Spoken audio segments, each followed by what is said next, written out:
Selamat datang di New Podcast. Halo Ayah Bunda hebat. Halo Ayah Bunda. Halo Ayah Bunda hebat. Bersama saya Dewi. Saya Dr. Adit nih, kita ketemu lagi Ayah Bunda hebat. Assalamualaikum warahmatullahi wabarakatuh. Salam Selamat warahmatullahi sore. Halo. Iya. Halo, podcast kali ini saya bersama dengan Dr. Aditya Putra Pratama SPA MSc SAPK. Iya, pada sore hari ini saya akan membahas mengenai gelar barunya dokter. Waduh, Dok, yaitu SAPK. Ya, berdasarkan informasi yang saya dapat itu kemarin lulus dari 8 ya dok, dari berapa orang? Kita gelombang pertama kelulusan dari 28 atau 30 peserta, backgroundnya dari dokter, psikolog, kemudian pedagogi, guru ya, kemudian ada juga orang tua pasien atau orang tua yang bukan pasien, orang tua yang dia anaknya penyandang autism ya, jadi beberapa ada yang seperti itu. Dan ini memang termasuk program baru yang diadakan di LPT UI ya. LPT singkatan dari Lembaga Psikologi Terapan. Jadi Lembaga Psikologi Terapan ini adalah lembaga di bawah naungan dari Fakultas Psikologi UI Universitas Indonesia. Dan program ABA ini SCA ya, Supervisory Analyst ya, dari perilaku ini memang program baru yang diselenggarakan di tahun 2023 kemarin. Program diselenggarakan setahun, 6 bulan pertama itu kita materi dan sisanya praktek. Nah itu jadi lumayan challenging, menantang sekali, sehingga kenapa ya tingkat kelulusannya kurang dari berapa itu, 15% kali ya, 10%-nya 33 ya, sekitar 5-7%, berapa itu, 15-an ya, kurang lebih ya, 15%. Begitu Tante Vira. Berarti termasuk tercepat ya dok ya untuk menempuh pendidikan. Ya kebetulan saya gelombang pertama dan dilantik dan di wisuda itu bertepatan dengan Conference of ABA ya, Analysis of Play Behavior Analysis di Jakarta kemarin di bulan November. Jadi pada saat conference itu kita kemudian diinaugurasi berbarengan dengan wisuda dari LPTUI itu, sehingga selesai acara conference kita wisuda dipanggil atau diundang di hadapan audiens dan kita di wisuda di saat itu gitu. Begitu.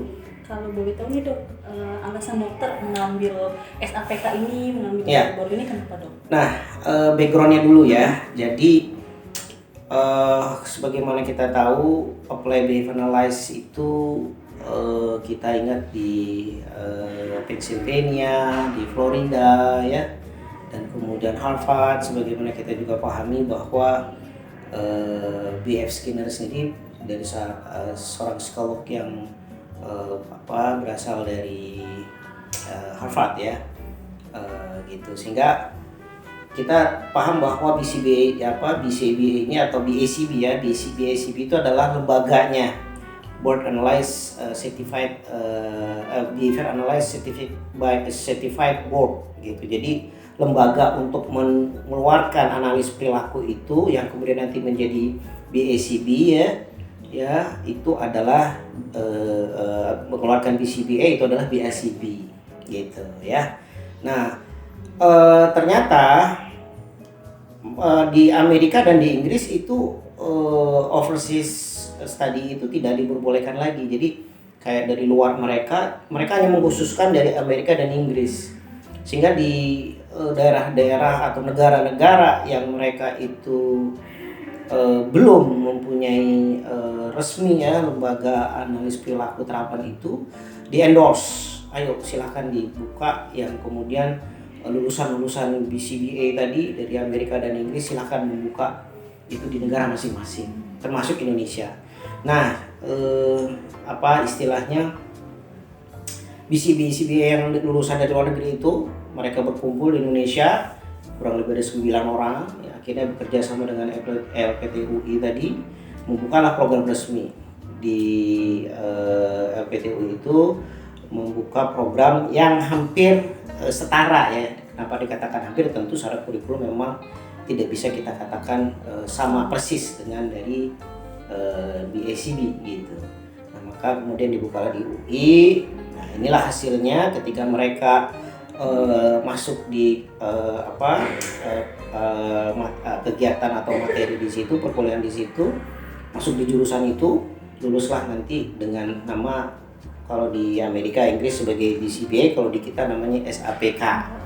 Ya, singkatan dari Supervisory Analis Perilaku, K-nya itu klinis. Jadi ada yang SAP strip O. Kalau O itu Organized Behavior Management. Jadi analis perilaku yang khusus untuk perusahaan, ya, manajerial perusahaan. Jadi ABA yang untuk perusahaan.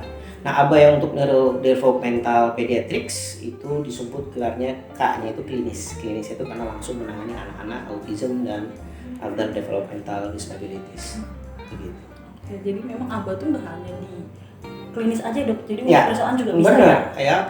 Dan kalau kita perhatikan hampir semua segmentasi kehidupan kita ABA berperan di situ.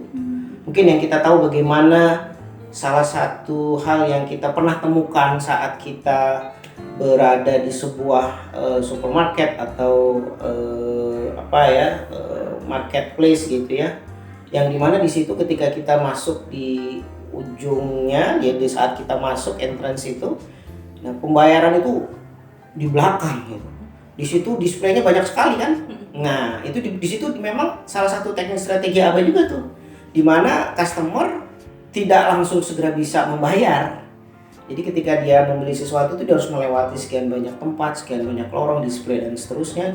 Nanti endingnya adalah di kasirnya, dan bisa jadi sepanjang kita sudah beli tergoda untuk membeli lagi, ingin benda yang lain, akhirnya bisa sampai pada di tempat kasir itu udah sekian banyak yang mau kita beli. Betul. Itu apa juga itu? Apa juga betul ya dok. Jadi memang bisa diterapkan Di mana segala saja? aplikasi ya. Yes. Oke, tadi kan dokter bilang ada challenging ya dok ya. Nah, selama dokter menempuh pendidikan ini, hambatan yang sangat besar dan cara untuk copingnya seperti apa? Hambatan yang paling besar adalah hambatan di diri kita. Itu paling besar ya. Capek, lelah, malas, itu tuh penyakit, harus dilawan. Ya, kalau nggak dilawan ya kita nggak akan bisa mengalahkan diri sendiri. Itu dulu poinnya. Dan poin yang kedua yang hambatan yang saya rasakan adalah karena background saya ini kan dokter, dan tentu ketika kita melihat backgroundnya ABA itu ya memang backgroundnya psikolog ya. Nah gitu, itu tantangan berat bagi saya harus belajar lagi dari nol istilahnya. Ya, yang segmen pembelajarannya berbeda jauh dengan medis gitu. Tapi makin kita belajar ABA makin sangat tertarik ya. Kita jadi pengen tahu lebih dalam lagi, pengen masuk lagi dalam lagi, karena memang perilakunya sesuatu yang mendasari hidup kita sebagai manusia, sebagai human being ya, sebagai organisme ya. Semua harus kita berperilaku ya, berperilaku sosial yang adaptif dan seterusnya. Sehingga sangat menantang lah kalau kita belajar di ABA ini. Untuk coping berarti memang harus terus banyak belajar Ya, gitu ya dok ya. karena memang perilaku itu kan sesuatu yang sangat fleksibel, yang reversible, yang banyak sekali faktor-faktor yang berubah setiap saat. Sehingga kita memang harus selalu menekankan untuk banyak belajar. Keren banget dokter, emang di umur sekarang gitu, di usia Oh, sekarang iya. gak banyak juga orang yang masih menekuni belajar dengan sangat ini gitu. Iya. Intinya kalau kita usia boleh tua, tapi semangat belajar Betul. harus Mudah. Gitu ya. Iya. Itu. Oke. Satu lagi dok, Ya. hal yang paling berkesan jadi apa nih dok menurut dokter ketika mengambil pendidikan? Ya, berkesan adalah ketika kita mengaplikasikan ilmu yang kita punya, yang kita miliki ini untuk diterapkan bagi anak-anak berkebutuhan khusus. Itu berkesan banget. Ya, karena perubahan sekecil apapun yang kita temukan pada anak-anak itu harus kita rayakan, kita syukuri. Ya, dan sangat-sangat menggembirakan kalau banyak hal yang kemudian mereka awalnya belum bisa, belum punya kemampuan kompetensi apapun, ternyata mereka dengan intervensi yang kita berikan dengan apply behavior analysis ini atau AB ini memberikan hasil yang signifikan dalam perkembangan mereka. Itu sangat berkesan sekali. Jadi banyak manfaatnya juga dok ya, Ya. bagi orang tua dan juga anak-anak. Betul kebutuhan banget. khusus. Oke, sekali lagi terima kasih ya dokter. Sama-sama. Atas waktunya saya juga ingin mengucapkan selamat nih Ya. barunya dokter, semoga terus bermanfaat Amin. bagi Amin. orang Amin. banyak. Terima kasih. Terima Oke. kasih. Wassalamualaikum warahmatullahi wabarakatuh. Ya, Sampai jumpa Waalaikumsalam. di Ketemu lagi. di pot selanjutnya. Ya, dadah.